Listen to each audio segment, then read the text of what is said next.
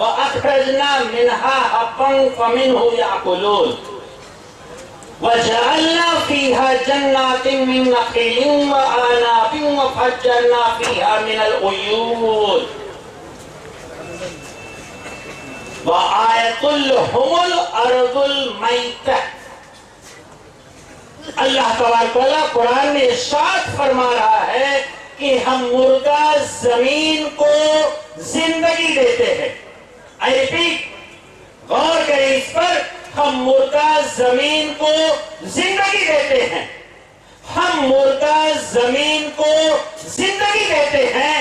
تو جواب آپ کی طرف سے آنا چاہیے کہ اگر اللہ سبحانہ وتعالی قرآن میں اعلان کر رہا ہے کہ ہم مردہ زمین کو زندگی دیتے ہیں، تو کیا اللہ تبارک و تعالی انسان کو زندگی نہیں دے سکتا؟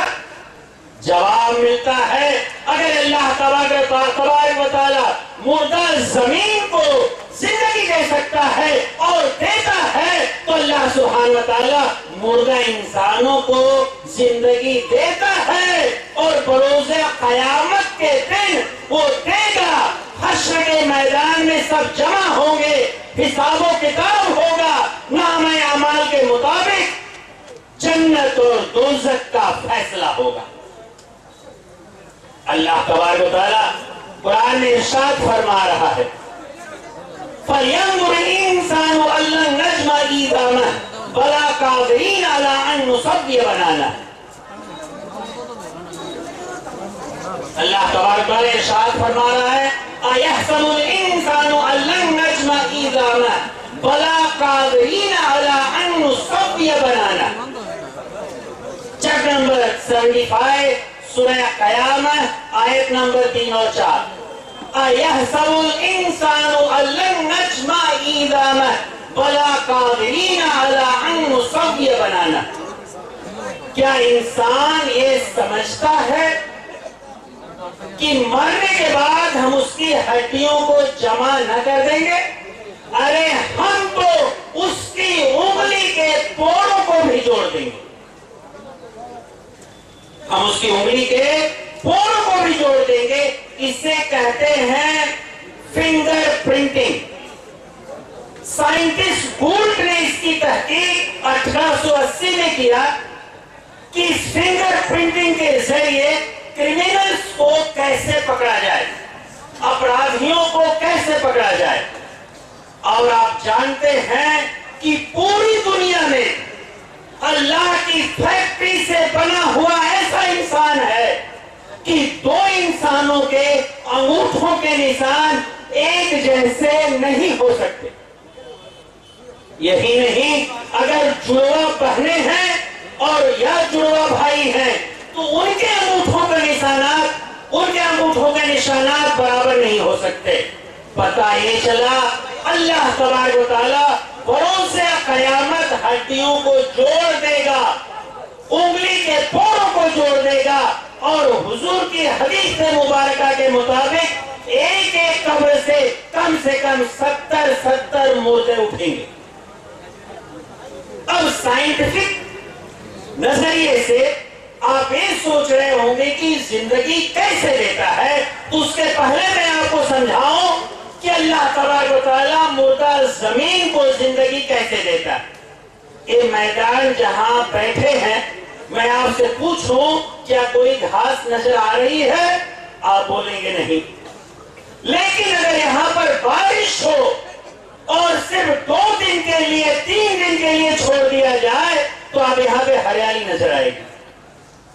معلوم یہ پڑا کہ گھاس یہاں پر نظر نہیں آ رہی ہے، لیکن اس کے جینس جو ہے ایک جینیٹک کوڈ یہاں پر موجود ہے اور ڈی این اے کا ڈبل ہیلکس ہوتا ہے جسے واٹسن اور کرک نے ڈسکوری کی, انہیں نوبل پرائز ملا.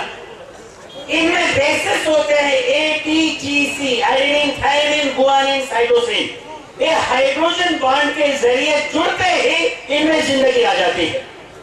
تو گھاس کے جینیٹک کوڈ اس زمین میں موجود ہے. اگر بارش ہوئی تو پانی جسے آپ جل کہتے ہیں, water is life, Jal Jeevan ہے. کیوں جل کو جیون کہا گیا؟ اس لیے کہ اس جل کے پڑنے سے ہی زندگی مل جاتی ہے. اور دوسری بات, cell sap contains 70 to 80% of water. اگر ایک تندرست انسان ہے, ہیلدیئر انسان ہے, تو اس کے جسم میں 70% پانی کا ہونا ضروری ہے. اور ایک اچھے تندرست انسان کو دن بھر میں 5 لیٹر پانی پینا چاہیے. جل جیون ہے. واٹر میں ہائیڈروجن بانڈنگ ہوتی ہے. جیسے ہی بارش ہوتی ہے یہ پانی ہائیڈروجن دیتا ہے ڈی این اے کے ڈبل ہیلکس کو. جیسے ہائیڈروجن بانڈ بنتا ہے اس میں سے اسپراؤٹنگ ہوتی ہے اور گھاس اگ جاتی ہے. یہی نہیں, آپ نے بلڈنگ کی دیواروں پر بھی دیکھا ہوگا بارش کے موسم میں وہاں پہ بھی گھاسیں نظر آتی ہے, ماس اینڈ فل. یہی معاملہ ہوگا بروز قیامت.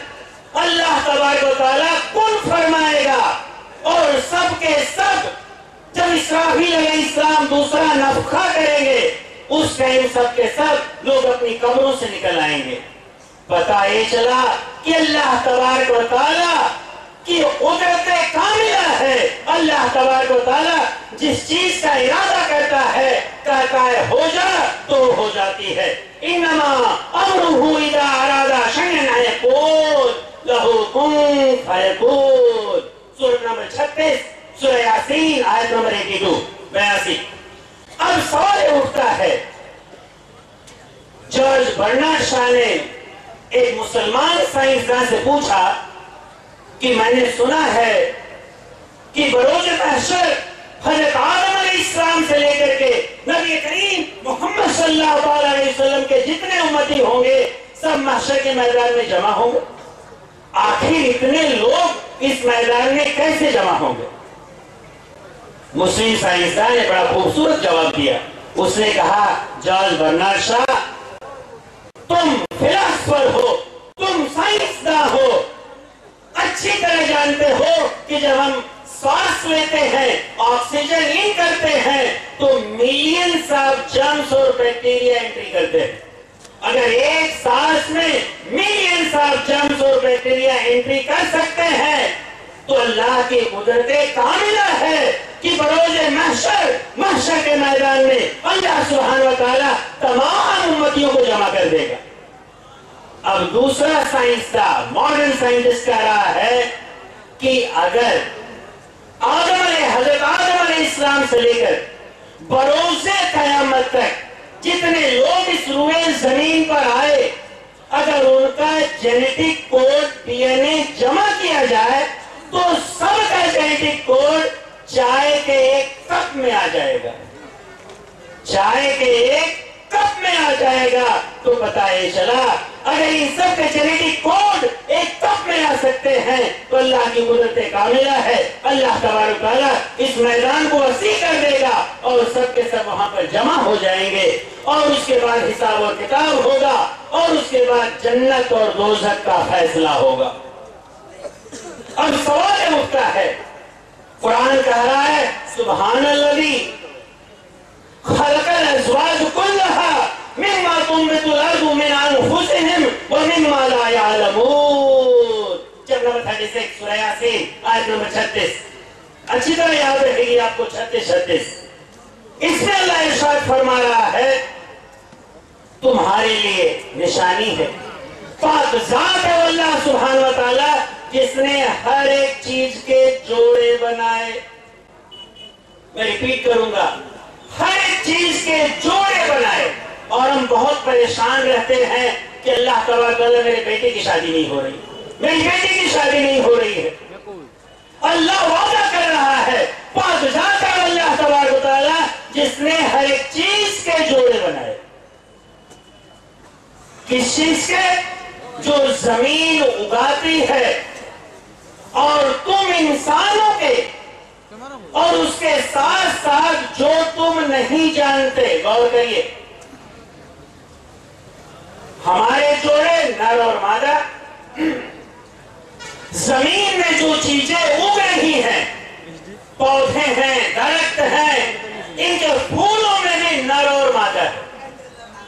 اینڈوشیم اور gynoecium, botany people know very well.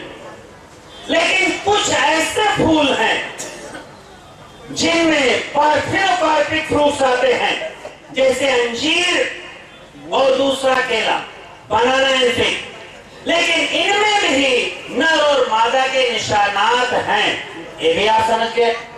قرآن اعلان کر رہا ہے کہ ان چیزوں کے بھی جوڑے ہیں جسے تم نہیں جانتے.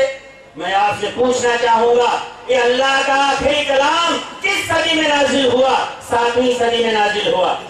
نبی کریم صلی اللہ علیہ وسلم ظاہری طور پر جب اس روئے زمین پر آپ تشریف لائے تو اس وقت الیکٹریسٹی نہیں تھی. آپ جانتے ہیں الیکٹریسٹی میں ایک پازیٹیو ہوتا ہے، ایک نیگیٹو ہوتا ہے. پازیٹیو نر ہے، نیگیٹو مادہ ہے. بیکٹیریا میں گرام پازیٹیو ہوتا ہے، گرام نیگیٹو ہوتا ہے. میٹل ہوتا ہے، نان میٹل ہوتا ہے. پتہ چلا اللہ تبارک و تعالیٰ نے ہر چیز کے جوڑے بنائے. اور اللہ تبارک و تعالیٰ قرآن میں پھر اعلان کر رہا ہے، چیپٹر نمبر 51 سورہ ذاریات verse نمبر 49، وَمِن كُلِّ شَيْءٍ خَلَقْنَا زَوْجَيْنِ، اور ہم نے ہر ایک چیز کے جوڑے بنائے. آپ اچھی طرح جانتے ہیں کہ جتنے پودے ہیں، جتنے درخت ہیں، سورج کی روشنی میں فوٹو سنتھیسس کرتے ہیں. کاربن ڈائی آکسائڈ اور واٹر لے کر کے کلوروفل جو کلوروپلاسٹ میں ہے، سورج کی روشنی کی موجودگی میں ایک کاربوہائیڈریٹ بناتے ہیں اور آکسیجن نکالتے ہیں. میں آپ کو فلسفہ بتاؤں کہ آپ گارڈن میں گھومنے کیوں جاتے ہیں؟ اس لیے جاتے ہیں وہاں پر تازی ہوا آپ کو ملتی ہے. فوٹو سنتھیسس آج کے بوٹانسٹ بتا رہے ہیں، قرآن 1400 سال پہلے اپنے پیارے حبیب محمد مصطفیٰ صلی اللہ علیہ وسلم کو فرما رہا ہے، الذی جعل لکم من الشجر الاخضر نارا فاذا انتم منہ توقدون. اللہ تبارک و تعالیٰ نے ہرے پودوں سے، ہرے درختوں سے تمہارے لیے آگ کو بنایا جس سے تم سلگاتے ہو. آگ سے مراد یہاں پہ آکسیجن ہے، اور آکسیجن کی موجودگی میں ہی سب چیز جلتی ہے. مثال کے طور پر اگر موم بتی جل رہی ہو، آپ نے اگر گلاس رکھ دیا تو موم بتی بجھ جاتی ہے. تو پتہ یہ چلا آکسیجن کی وجوہات جو ہے کمبشن کے لیے قرآن 1400 سال پہلے فرما رہا ہے. تو پتہ یہ چلا، سوال کہہ رہا تھا کہ کیا ہم زندہ کیے جائیں گے؟ تو سائنس کی روشنی میں آپ نے دیکھا کہ ہم ضرور زندہ کیے جائیں گے. اور سائنس کا میرا اعلان ہے کہ سائنس آج کی تاریخ میں ایک بچہ ہے، اسے جوان ہونے میں اور وقت لگے گا. سائنٹسٹ موریس بکیل نے کہا کہ قرآن کو سمجھنے کے لیے انسائکلوپیڈک نالج کی ضرورت ہے، اور قرآن میں ایسے فیکٹس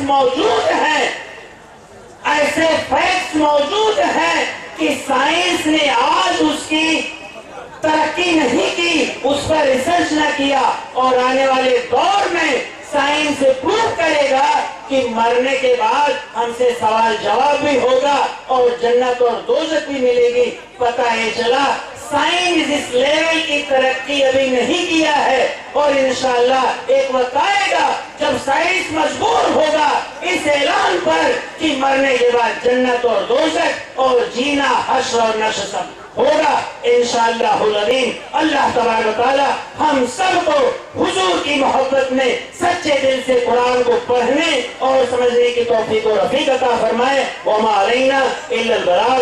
اللہ عالم. اللہ